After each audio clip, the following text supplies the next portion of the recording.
It's casual. This is non-easy. Teams are not good.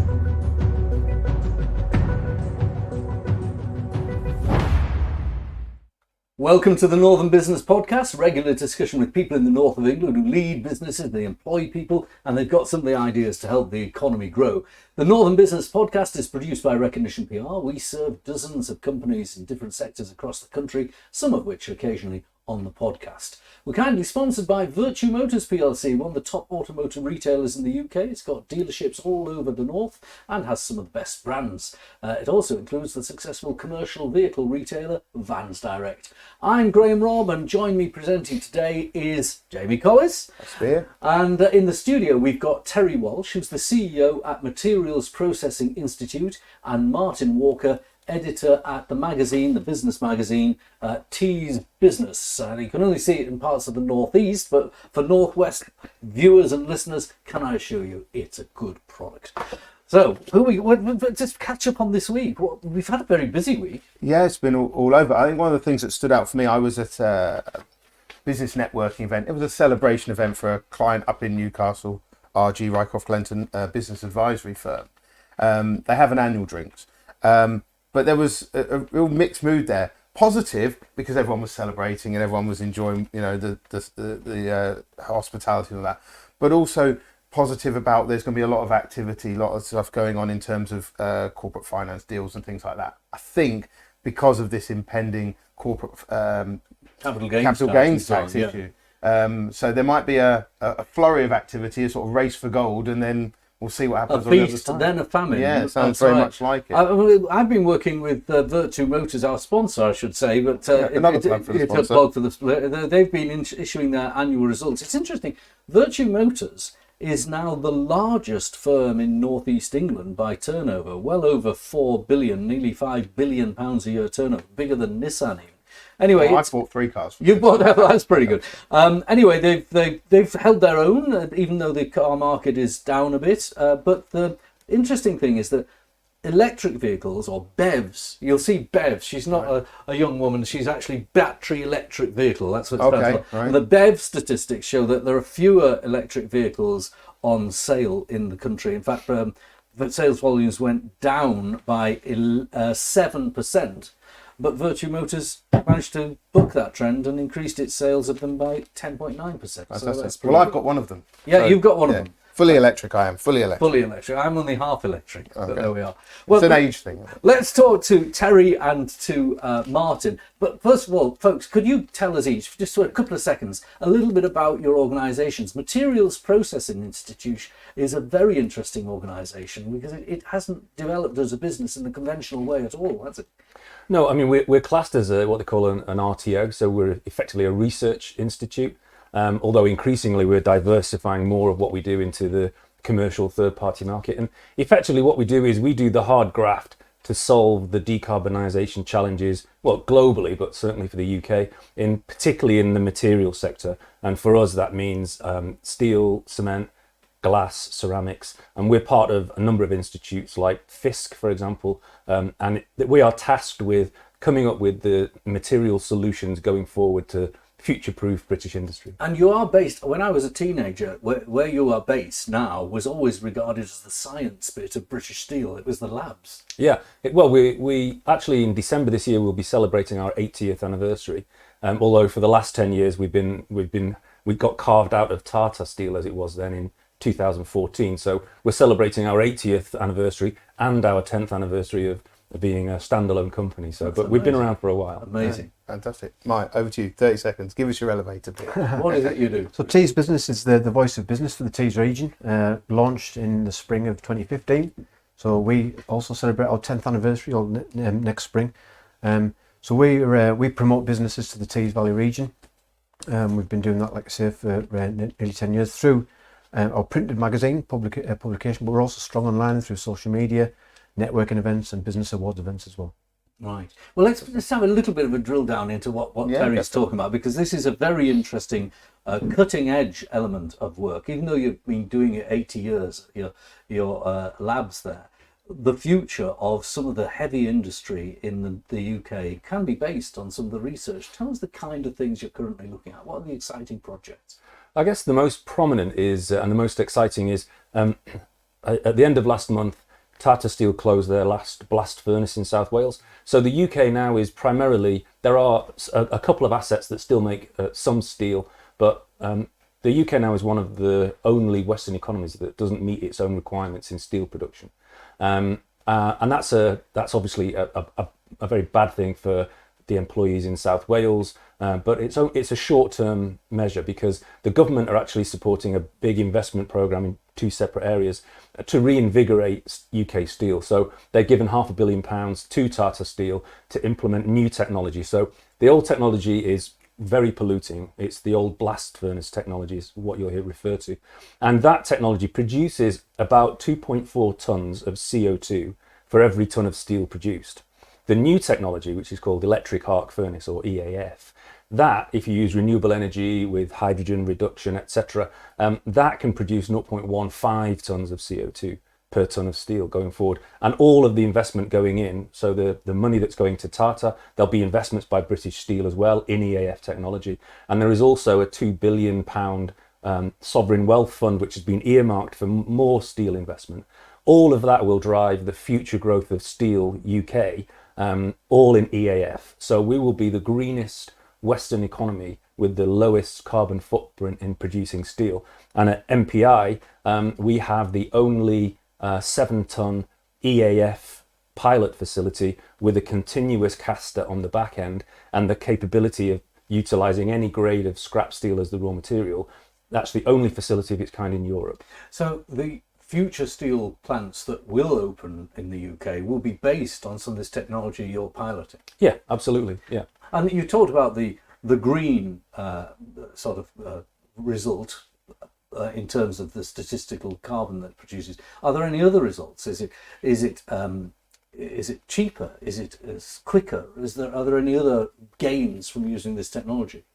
Well, the principal one is that it's cheaper in the sense that there's less people per tonne of steel required to produce it. So in some aspects, those production costs are lower. But the other advantage that we need to really work hard on the government, it's not a done deal because we do still have a significant disadvantage in energy costs in the UK compared to France and Germany, for example. So there's still, I think the government has done the current government has done a fantastic job at reinvigorating the industrial strategy, and as part of that, the steel strategy.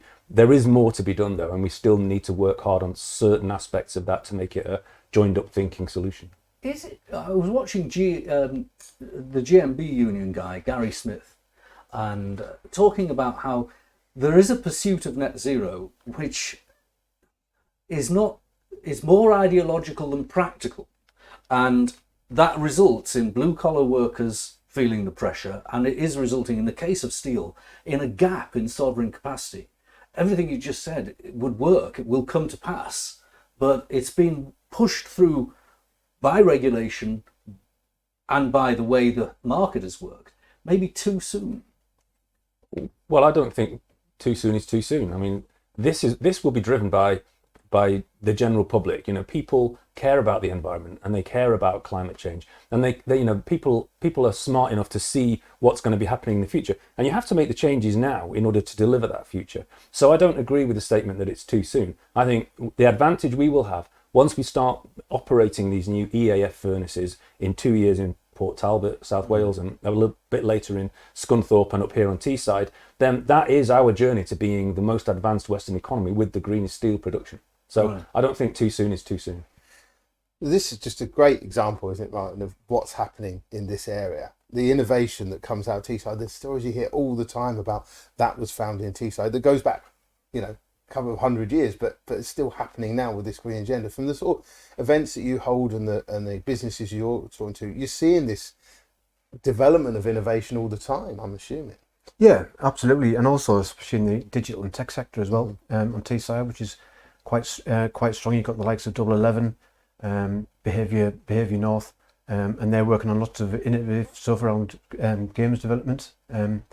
So yeah, we hear a lot of that at our events. But I think at grassroots, we're talking about big picture stuff, but at grassroots level, I think we're still seeing the same issues, and especially around recruitment. But I think one of the problems at the minute is uncertainty and around what's coming out of the government, and And it feels like over the last few years we've gone through phases of uncertainty, whether it was Brexit or COVID, and political uncertainty and electoral uncertainty locally and nationally. And now it seems to be, what's coming out of the government is causing people to just be a bit more cautious. There's a bit unbalanced. You're talking, Terry, about the government reinvigorating this sort of drive to net zero, which is all very positive. And then on the other side, you've got businesses going, but can I hire? Where's the extra burden of costs going to come from? How am I going to do it? Somewhere that's got to meet in the middle. Otherwise, I'm talking about grassroots kind of exactly. Really, but small businesses. But in that level of small businesses, they're going to be interacting with these big businesses and part of their supply chains, and finding those skills. I mean, you're here also to talk about skills in terms of what you're doing to promote skills in this area. So employers need to be able to have the confidence to, bring in young people to train them, take older people and retrain them, and know that that's going to be okay. So what happens in the budget, in a week or so's time, is going to keep people on edge, I think. Yeah, I think it is. But like, just to touch on what you said there about the innovation and trying to educate our young people about, some of the work that you're doing, and other companies as well. And that's why we launched a magazine called T Skills. We've got the launch of it tomorrow. And it goes back to what a lot of companies have said to us for quite a number of years. The original idea of T Skills we came up with actually pre-COVID, and it just took us so long to get it off the ground. So tell us about it while you're on it. Yeah. Hold it up for the people watching. Yeah, anyone who's watching. If you're listening, you can't see it. Hot off the press. Very impressive. So really, it's about trying to connect businesses with young people. So that sounds straightforward, but I think a lot of young people say you have to leave Teesside to get a decent job. You've got a lot of companies saying we've got loads of jobs, we just can't find the right skilled people. And obviously a lot with with what's coming online with Teesworks, or in the near future as well. We just felt that the young people aren't being educated about the skills that are on offer on Teesside. So yeah, it took us a few years, but we've eventually got there. I'm really proud of it. We've got lots of local educational organisations involved, a lot of local businesses and big businesses, right from your likes of PD Ports, the region's biggest employer, down to really small businesses who want to talk to young people about some of the exciting jobs that they've got coming online. Terry, you've been in post for 3 months or so now. What's your take of the process industry, the steel industry, the Teesside economy? Because it is a little unique. But this is the Northern Business Podcast, but Teesside is just a little bit unique, isn't it? Oh, it is, and it's got so much going for it. It still has a huge amount of infrastructure, legacy infrastructure, and that can still be utilised. So, for example, I mentioned earlier that when British Steel build their EAF on Teesside, then one of the advantages is it's got all of the infrastructure there in terms of land. It's got all of the access to really good communication links. It's got access to the port for bringing raw materials in, exporting finished products, and it's got a fantastic skill base. Some of the older guys who were steel makers, who could come back and make steel again. And just to touch on the encouraging young people, I fundamentally agree with that. And one of the things, even since I've been here, we did an event 2 months ago where we had 40 students. They were all science students, 20 from Glasgow, 20 from Aberdeen and 20 from Teesside. And we just ran an event for them for an afternoon, just showing them some of the things that we did in a fun, entertaining way. But it was really all about demonstrating to 14 to 17-year-olds that there are future jobs in STEM activities on Teesside, and they're good quality jobs. They typically pay higher than the average wage. So it's really all about companies like ourselves, and we're only 75 people, but it's companies like us investing time, reaching out to the local student population to say, look, there are good quality jobs in Teesside, and they are based in the science environment, and you can. And what we also do to try and reinforce that is every year we have 3 scholarships, and those 3 scholarships, they're called the Millman Scholarships, and those are specifically for university students who have grown up or are living on Teesside. And a scholarship is more meaningful now because that scholarship's been going for a long time. Yeah. But actually, university is an expensive thing. Yeah. And it might go up again. Who knows what's going to happen in the future. Yeah. One more question for you, Terry. You did touch on the government announcing its industrial strategy, and it's also had an investment summit this week and has got a lot of inward investment, billions worth of inward investment, which is great. So is that touching on the organisation you're dealing with? I know, for instance, you've managed to get a lot of your processes as a business rather than the processing of the materials, all tied to accountancy, the way in which you're marketing your services. Is all this coming through now and helping you? Well, it's a journey as anything, and we're developing our business all the time. So if you go back 10 years, we were the research arm of Tata Steel. That was our customer. We had one customer, and it was our owner, and it was Tata. Then as we emerged as a standalone business, we diversified into being the physical research institute for UK steel. Now we're having to spread our wings even further and start looking to further afield. And so we're diversifying geographically into Europe and into working with with other organisations globally. But we're also diversifying what we do, because our skills our DNA is in steel, but our skill set and our approach to decarbonisation, it can be applied to other significant sectors, like, for example, green cement, which is quite closely linked to steel, like critical minerals recovery, so recycling, all of those small volume, big value stuff that comes in, gets used in Apple computers and so on. And the whole decarbonisation journey is just becoming more and more important. And we've got a massive skill set in a whole range of fields, not just steel, to deliver that decarbonisation. It is fascinating. We at Recognition brought a national journalist to the northeast of England just last week, and we took him through Teesside to see the journey of lithium, which is being extracted in the North Pennines and will be eventually refined in Teesside, a critical mineral, and could be used in car battery plants near Nissan and so on. So there is a circular economy developing. It's a theoretical thing in some ways, but now there's a demonstration of it in action. Well, I don't think that circular economy is a theoretical thing. I think it's being delivered, and from small seeds, big oak trees grow. But I think that, like I said, I think the drive for this will come from the man in the street. They want climate. They want to stop climate change. They do care about the environment for their grandkids. And all the work that we are doing now is really the building blocks for delivering that decarbonised circular economy, with much less environmental impact, but delivering this, as you mentioned earlier, delivering those sovereign value critical minerals like cement, like steel, etc. So I think that circularity is happening, and the reason we're focusing on cement as well as steel is one of the co-products from steel production is a raw material in. So one of the co-products from steel production is a raw material in cement production. So it just makes a lot of sense to tie the two together. Jamie, we should mention the North of England Critical Minerals Conference, 7th of November. 7th of November in Newcastle. It's organised by a company called Weardale Lithium, and it's going to lead me on to what I was going to talk to Martin about, but it attracts people to sit in the audience from outside the North to find out what's happening in critical minerals and those associated industries, battery production and things like that, to come up and see what's happening in the North. That leads me nicely into what I was going to say to you. You're a great flag bearer for Teesside, do a brilliant job at that, and obviously, as I say, we're the Northern Business Podcast, so it's about going beyond that. So you're going to reach out beyond that in this podcast, but you do that anyway, and I'm interested to know how you're getting that message out beyond Teesside, that this is the place for, well, Graham just mentioned, inward investment and things like that. Yeah, so we do have we've got Tees Business, which is, as you know, a local publication for the Tees Valley area. But we also publish an annual publication called This is Tees Valley. So that's promoting, so Tees Business, if you like, is Teesside talking to Teesside. This is Tees Valley is Teesside talking to the UK. So we published the 4th edition of This is Tees Valley this summer. It's in partnership with Tees Valley Combined Authority.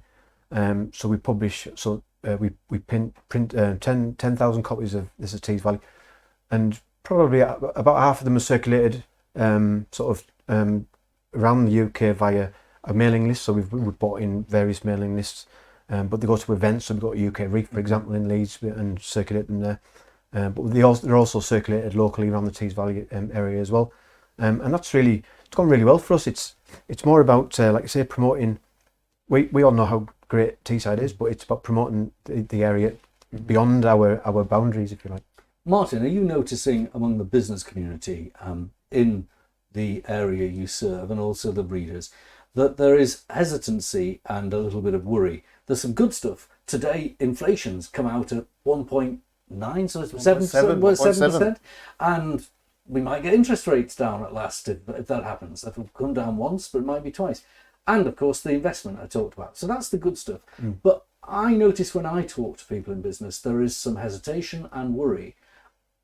This stuff about the employer national insurance going up, it's concerning, and capital gains tax is putting people off deals or squeezing the normal timelines. What are you seeing? Yeah, I think a lot of the businesses that we talk to, a lot of them are saying that they're sort of putting the brakes on, if you like, or just being a bit more cautious, a bit more careful. Obviously, waiting for the budget.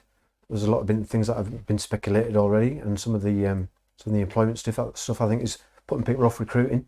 But actually, we had a smaller event, sort of a round table sort of event last week, and we had a bigger networking event a couple of weeks prior, and recruitment. So those businesses that are looking to recruit, recruitment is still an issue for all businesses. So those that are looking to recruit, they find the same issues, trying to find the right people. But we actually had an interesting discussion at this roundtable event last week about how culture seems to have changed. So people just don't think twice of not turning up for an interview. So I'm talking about grassroots stuff really. Yeah. And we found that as well. So it's a challenge, isn't it? But I think a lot of businesses are finding the same problems. Yeah, I think that's right. But look, we're a positive podcast because we're in business, and people in the business community have to be positive, and complaining about interest rates and tax is like a sailor complaining about the sea. We've just got to get on and do it, and I think probably it'll stabilise a bit once the budget decisions are out of the way and the new year is here. Hopefully we will stabilise. But thank you, Terry, and thank you, Martin, for coming in. That's great. Thank you very much. And if you'd like to join us as a guest on the Northern Business Podcast, please do get in touch. I want to thank our producer, Harry Sinclair, and our tech wizard, Robin Campbell, who's up in the gallery for us. And join us next time on Northern Business Podcast. Never miss an episode. Subscribe on YouTube and for wherever you get your podcast from.